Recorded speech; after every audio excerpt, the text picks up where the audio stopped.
So ngayong araw mga kaluyal, nandito tayo sa ating mga kababayan. Dumaan po tayo dito na kasi ito po ang sinasabi ko sa inyo na hiring po ng dalawang Pilipino, dalawang waiter, dalawang cleaner. So nandito tayo ngayon, binisitahin natin at may mga Pilipino tayong nakausap.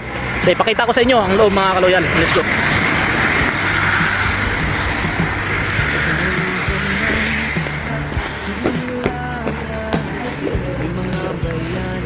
So ito mga kababayan po natin. Connect all this, ay connect daw, only this time. So, lalagay ko pa.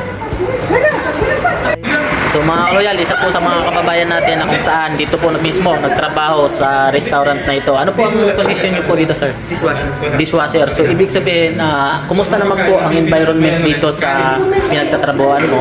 Ayos naman ba? All goods naman ng mga lahat ng mga tao. So saan po kayo galing bago kayo napunta dito, sir? Mga Elbasan. So Elbasan, saan yun? Saudi?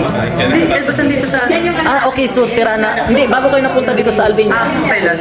So galing po siya sa Thailand, napunta po siya dito ng Tirana. So kamusta naman po ang sir ang trabaho dito at yung pasahod at yung boss, paano po sila mag-accommodate ng Pilipino?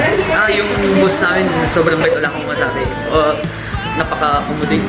Lahat, halos spoon feeding na lahat wala akong masabi. Kasi, tapos yung dating sa South naman, all goods naman. On time, gano'n. So, pag gusto namin pumunta ng bayan, atid pa niya kami, gano'n. Kasama pa namin. So, yun po. So, isa po sa mga Pilipino dito mga kaluyal na na-bless po sa kanilang employer.